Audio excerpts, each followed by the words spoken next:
लगारी साहब, जो राय दी है सुप्रीम कोर्ट ने बड़ी तारीखी है और हर जमात, चाहे वो हुकूमत हो चाहे अपोजिशन हो, हर कोई अपने हक में इसको ले रहा है। यहाँ पर कोई किसी की क्या फतह या किसी की नाकामी वाली बात है, या इस चीज़ की बात ज़्यादा अहम है कि किस तरह से इंतखाब होना चाहिए और ख़ास तौर पर इलेक्शन कमीशन का किरदार इसमें क्या होना चाहिए? पहली बात यह है कि इलेक्शन कमीशन ऑफ पाकिस्तान एक मुकम्मल इदारा है। जिस तरह से एग्जीक्यूटिव एक मुकम्मल इदारा है, जिस तरह से पार्लियामेंट एक मुकम्मल इदारा है, जिस तरह से सुप्रीम कोर्ट एक मुकम्मल इदारा है, इसी तरह से इलेक्शन कमीशन अपने तमाम अमूर में एक मुकम्मल बाख्तियार सोवरेन इदारा है। और उसको सुप्रीम कोर्ट के जो ऑब्जर्वेशन दी गई है, जो सुप्रीम कोर्ट का ओपिनियन दिया गया है, this is not the judgment, ये ओपिनियन है जो दिया गया है, उसकी रोशनी में उसने अपना काम करना है इलेक्शन कमीशन ने। एक बात हमें और अबहाम को दूर करना है, सुप्रीम कोर्ट ने 1967 के जिस फैसले को रेफ़र किया, वो फैसला 1962 के शख्सी अयूब खान के इनफरादी तौर पर बनाए गए एक ऐसे आइन के तहत दिया गया था, जो आइन सिरे से ही जिसका अवाम से कोई अमल दखल नहीं था। एक मुतलकुल अनान, एक काबिज हुक्मरान ने इक़्तिदार पर कब्ज़ा किया था और उसने अपना एक आइन जारी किया था, और उस आइन के तहत चीफ जस्टिस AR कॉर्नलिस ने ये फैसला उन्होंने सुनाया था। और चूँकि अयूब खान ने ये बात डाली थी और वो चोरी के वोटों से खुद आए थे, और उन्होंने जो है वो मादर मिल्लत मोहतरमा फातिमा जिन्नाह को शिकस्त दी थी, और वो चाहते थे कि उन वोटरों पर नज़र रखें जो फातिमा जिन्नाह को वोट दें, तो उन्होंने उन पर नज़र रखने के लिए अपने आइन का बंदोबस्त किया था, अपना कानूनी बंदोबस्त किया था, और वो ये चाहते थे कि उनके वोटों को वो जाकर देखें कि किन लोगों ने मोहतरमा फातिमा जिन्नाह को वोट दिए।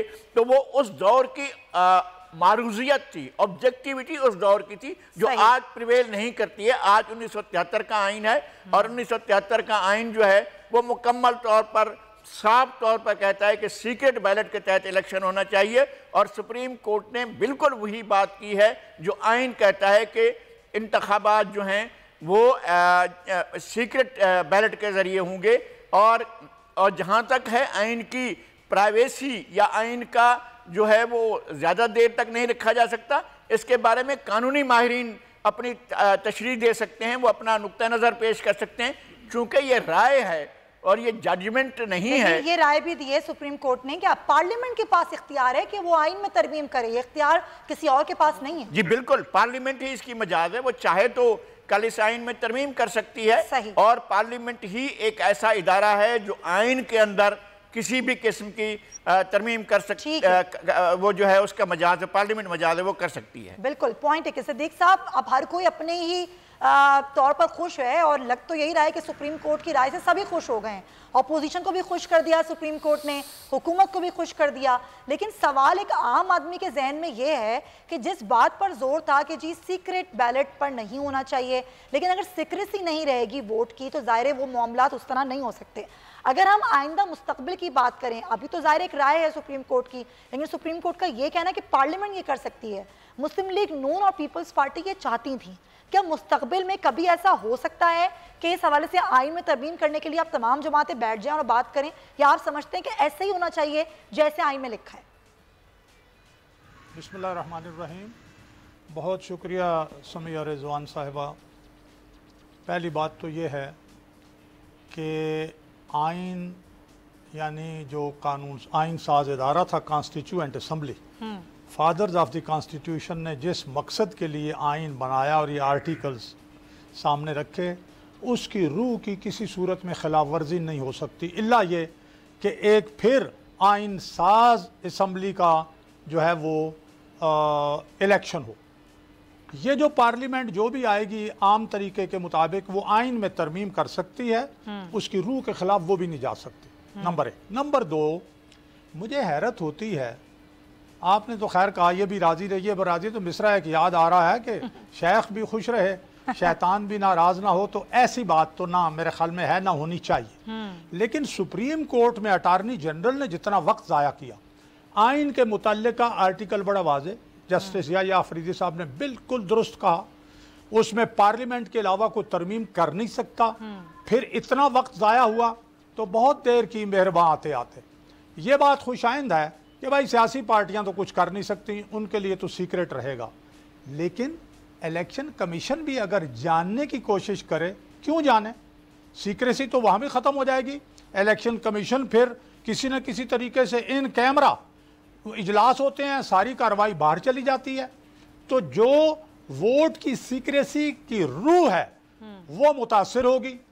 लेकिन चूंकि ये राय है, इसलिए मैं समझता हूँ राय राय है, आइन प्रिवेल करेगा, वोट की सीक्रेसी होगी। हाँ, ये जो बात है कि इलेक्शन कमीशन जो लोग मुलव्वस हों खरीदो फरोख्त करप्शन में, उनके खिलाफ कार्रवाई करे, तो मैं ये कहूँगा कि इलेक्शन कमीशन 2018 में जिन लोगों ने खैबर पख्तूनख्वा में पीटीआई के 20 लोग और जो मिनिस्टर्स और जो स्पीकर के हाउस में बैठ के और जो मिनिस्टर्स उसमें इन्वॉल्व थे, पैसों की लेन देन सामने खरीद फरोख्त हुई है, उनको पकड़ें, उनको सजा दें, 3 साल कैद की सजा और ताहयात नाअहली। ये है वो बात कि सबूत वो मिल गया, खरीदो फरोख्त, लेकिन वोट पोल करने की सीक्रेसी तो कायम रहेगी हर हाल में। सही है, पॉइंट टेकन। लेकिन वो शोर मचता है ना, अच्छा नदीम कुरैशी साहब, जाहिर है इसी शोर की वजह से, हॉर्स ट्रेडिंग का शोर, लोगों के बिकने का शोर, इसीलिए आप लोग जो है इस बात पर जो है वो थे कि भाई ये खुफिया बैलेटिंग नहीं हो, शो ऑफ हैंड के जरिए हो। और फिर एक वीडियो भी आप लोग लेकर आ गए जिस पर ये सवाल भी उठा कि भाई 2 साल से आप लोग ये वीडियो लेके क्यों बैठे हुए थे, आपने इलेक्शन कमीशन में क्यों नहीं दी। अब हर कोई हॉर्स ट्रेडिंग का इल्ज़ाम लगाता है, लेकिन इस तरह के सबूत कोई फराहम नहीं करता। अब एक सबूत जो आपके पास मौजूद था, आपने वो भी टाइमली नहीं दिया इलेक्शन कमीशन को, अब जाके आपने कमेटी भी बना दी है, तो आगे ऐसा कुछ नहीं होगा। अब आप लोगों के पास तो कोई और तरीक़ाकार है ही नहीं, अब आप लोग क्या करेंगे, खासतौर पर हुकूमत क्या करेगी? बिस्मिल्लाहिर्रहमानिर्रहीम। एक तो मैं सदीकुल फारूक साहब की गुफ्तगू नहीं सुन सका, मुझे उनकी ऑडियो नहीं मैंने सुनी। अच्छा, देखिए, मैं इस आज के फैसले के हवाले से आपको एक चीज अर्ज कर दूं। पाकिस्तान तहरीक इंसाफ का बुनियादी तौर पर वही एक नुक्ता था, जो नुक्ता हमारा आइन सेनेट के इलेक्शन के हवाले से जिसकी वजाहत करता है। सेनेट के इलेक्शन में जहां हम शो ऑफ हैंड के लिए जाना चाह रहे थे, आप देखें सेनेट के इलेक्शन में आइन कहता है कि प्रोपोर्शन जो इसकी जो जिस पार्टी का जितना प्रोपोर्शन बनता है प्रोविंशियल असेंबली में या फेडरल में, उसको ऐवान वाला में उतना ही शेयर मिलना चाहिए। तो मैं आज भी समझता हूं कि पाकिस्तान तहरीक इंसाफ इस मुल्क में जमहूरियत की असल रूह की बहाली के लिए कोशिश थी, और आज सुप्रीम कोर्ट के फैसले ने इस बात की तौसीक कर दी। शो ऑफ हैंड से मुराद ये नहीं था कि किसी भी शख्स को आप खड़े होकर कहें जी किसको वोट देना है, हमने देखना ये अच्छा, जो इख्तिलाफी नोट है वो भी आपने देख लिया होगा, जस्टिस याया आफरीदी ने एक इख्तिलाफी नोट भी लिखा है, तो वो जो नोट को मैंने पढ़ के भी सुनाया वो भी आपने देखा होगा। कानून के जो माहिरीन हैं उन्होंने अपने मिजाज के अपनी तरबियत के मुताबिक उसको देखना है। मैं पॉलिटिकल वर्कर हूं, मैंने अपनी सेंस पे देखना है। मैं आज भी इस बात पर हैरान हूं कि केपीके में 6 सीटें रखने वाली पीपल्स पार्टी के जब 2 सेनेटर मुंतखब हुए तो उसने उस पूरे सिस्टम पे सवालिया निशान लगा दिया। मुझे मेरे सूबे ने, मुझे मेरे हल्के ने पाकिस्तान तहरीक इंसाफ के मैनिफेस्टो में मुंतखब करके रुकन असेंबली बनाया। मुझे ये किसने राइट दिया है कि मेरी पार्टी मुझे जिस शख्स को वोट के लिए कहती है, मेरी पार्टी का आयन मुझे जिस चीज को। अच्छा, आप ही लोग वीडियो लेकर आए, आप ही लोगों ने ये बताया कि जी ऐसे होती है हॉर्स ट्रेडिंग, इसीलिए हम बार बार कह रहे थे, लेकिन आप ही लोग उस वीडियो को 2 साल तक लेकर बैठे रहे और आपने उसको इलेक्शन कमीशन में नहीं दिया। ये क्या कर रहे थे आप लोग? देखिए, मैं आपको एक अर्ज कर दूं, वो वीडियो पाकिस्तान तहरीक इंसाफ ने रिलीज नहीं की। फिर वो किसने रिलीज की? अभी तक इस बात का कंफ्यूजन दूर करें। किसी साहब, देखिए आपको पता है इन्वेस्टिगेटिव जर्नलिज्म में कतई ऐसा नहीं होता कि कोई जर्नलिस्ट अपना सोर्स बताए। आप अजीब बातें कह रहे हैं। हुकूमत में आपके पास अगर एक वीडियो आ गई थी तो आप इलेक्शन कमीशन लेके जाते, आपने वो मीडिया को दिखा दी। देखिए, मैं आपको सिखा रहा हूँ, वो ना तो हमने बनाई थी, अच्छा, ना हमें जरूरत थी उसको डिस्प्ले करने की। बहुत सारी इस मुल्क में तो अब ऐसी वीडियो जारी हो रही है जो जजेस से मुतालिक है। इस मुल्क में तो अब बबांग दौल इलेक्शन कैंपेन में पब्लिक के सामने स्पीचेस में कहा जा रहा है कि मेरे पास बड़े वादे सबूत हैं। आप मरियम नवाज साहबा की पिछले 6 माह, आजकल आसान हो गया ना सर, सबके पास मोबाइल फोन है, हर किसी को मोबाइल फोन का इस्तेमाल करना आता है। लेकिन मैं तो सिर्फ इतना आसान सवाल पूछ रही हूँ, वो वीडियो लेकर आप ही लाए, आप लोगों ने ही दिखाई, वफाकी वुज़रा ने दिखाई फिर जाहिर है उसके बाद आप लोग बताने से कासिर रहे कि आपने 2 साल पहले इस पर एक्शन क्यों नहीं लिया, या कमेटी पहले क्यों नहीं बनी। चलो उसको छोड़ दें, और तो कोई जमात वीडियो नहीं लाई ना, नून लीग ना आई, ना पीपल्स पार्टी लाई, कोई जमात वीडियो लेकर नहीं आई। अच्छा, एक बात मेरे ज़हन में रखिएगा, पाकिस्तान तहरीक इंसाफ वो पॉलिटिकल पार्टी है कि जिसने अपने अराकीन असेंबली पर जहां हमें ये महसूस हुआ कि इन्होंने पार्टी लाइन से हटकर वोट कास्ट किया, क्या उनको अपनी पार्टी से अलग किया? डर है आपको? इससे पहले किसी पॉलिटिकल पार्टी ने ऐसा किया? क्या पीपल्स पार्टी या पीएमएल इस बात का जवाब दे सकती है कि उनकी जो जिनका पोर्शन बनता है, जो प्रोपोर्शन उनकी बनती है रिप्रेजेंटेशन की, क्या उन्होंने उसके मुताबिक अगर उनको कम वोट मिले तो उनका इजहार क्या होगा इस बात पर? तो नहीं, फिर सबूत देने पड़ेंगे ना, यही तो बात है सारी, सबूत तो देने पड़ेंगे। लगारी साहब, मामला उलझ गया है, सुलझ गया है? मेरे ख्याल में मामला सुलझा हुआ है, कोई उलझाव पहले था ना अब है। इलेक्शन सीक्रेट बैलेट के ज़रिए होने हैं और इलेक्शन सीक्रेट बैलेट के ज़रिए होंगे। ये जो नदीम कुरैशी साहब मेरे बहुत मेहरबान, मेरे अजीज़ जो हैं, ये फरमा रहे हैं कि जनाब हमारे पास वीडियो नहीं थी, किसी इन्वेस्टिगेटिव जर्नलिस्ट ने ये जो है वो इसको लीक किया है, वो बनाई, लेकिन वज़ीर आज़म जो हैं वो ऑन रिकॉर्ड हैं ये बताने के लिए कि हमारे पास इनके पैसे लेते हुए, और ये उन्होंने आज नहीं, आज से 2 साल पहले ये कहा था कि इनके पैसे लेते हुए, इनके देते हुए, पैसा सौदा होते हुए, ये सारा कुछ हमारे पास सबूत मौजूद हैं, और सबूत मौजूद होने पर उन्होंने अपने लोगों को निकाल दिया था और उसमें नहीं लेकर गए थे। लेकिन एक दिलचस्प बात है कि उस इलेक्शन के बाद क्या हुआ, बाद का अमल जो है वो समझ में नहीं आता। अब ये सदीकुल फारूक साहब भी समझा सकते हैं, नदीम कुरैशी साहब, बाद में क्या होता है कि वो अरकान जो मुंतखब होकर आए सेनेट में और जो इनके हिसाब से जो वोट खरीद कर सेनेटर बने और वो आ गए, तो फिर आगे जाकर पीटीआई ने उसी पीपल्स पार्टी के साथ मिलकर सेनेट चेयरमैन और डिप्टी चेयरमैन का फैसला किया। पीटीआई के वोट सलीम मानवी वाला को पड़े थे और पीटीआई के वोट जो हैं वो सादिक संजरानी साहब को पड़े थे, चेयरमैन और सेनेट डिप्टी चेयरमैन के लिए।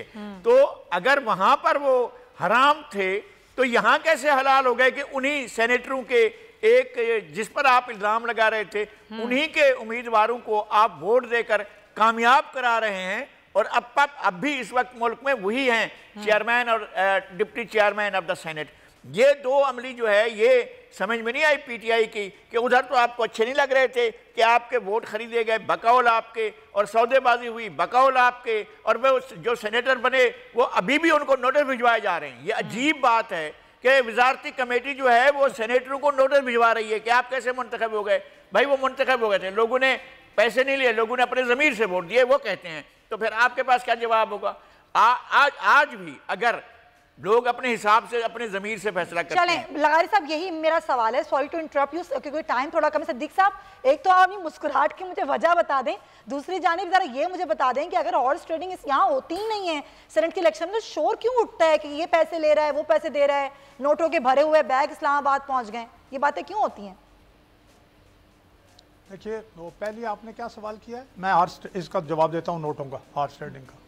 पहला सवाल दरमियान में आवाज़ गायब हो गई। अच्छा, मुस्कुराने का पूछ रही थी, मुस्कुरा बहुत रहे हैं, सवाल पहला ये था मुस्कुरा। अच्छा, मुस्कुरा क्यों रहा हूँ? अच्छा अच्छा अच्छा, अब आपके शो में अगर मुस्कुराने पे पाबंदी है तो नहीं सर, आप खुल के ऐसे हैं, लेकिन मैं तो कहना लगा रही हूँ, कोई मसला नहीं, कोई मसला नहीं। अच्छा, मैं आपसे अर्ज करूँ, देखिए बड़ी सही खुली बात करूंगा कि ये इंसानों का माशरा है, ये फरिश्तों का माशरा नहीं है। शैतान भी मौजूद है और इंसान भी मौजूद है। तो हॉर्स ट्रेडिंग, गुनाहगारी, जराइम ये होते रहेंगे। असल बात यह है कि जब जुर्म सामने आ जाए उसे पकड़ा जाए, मुजरिमों को पकड़ लिया जाए। सही। अब ये जो बात सामने आ गई, अपना पीटीआई के दोस्त के क्रेडिट लेते हैं कि जी हमने अपने 20 आदमियों को ये कर दिया, आपने उनमें से एक को वजीर कानून बना दिया, 4-5 के साथ राजीनामा कर लिया, और सेनेट में डिप्टी स्पीकर, डिप्टी चेयरमैन के मामले वो जो कुछ कर लिया आपने। आपके अमल में शफाफियत और आपकी कमिटमेंट सादिक व अमीन वाली तब होती है ये हर किसी के जब हॉर्स ट्रेडिंग प्रूव हो गई है, उनको सजा देते और टिकट ना देते, अगर कहीं वोटों की, सुन ले थोड़ा सा, सर, अब जल्दी। भी अगर कहीं वोटों की खरीद फरोख्त ये अपनी एजेंसियों को लगा दे, ये अपनी पुलिस बिल्कुल FIA को लगा दे, सारी जो है ताकि मौजूद हैं जो शफाफियत को यकीनी बना सकते हैं, और ये अब सुप्रीम कोर्ट ने भी राय दे दी है। सब्सक्राइब करें और बेल दबाएं ताकि कोई खबर रह न जाए।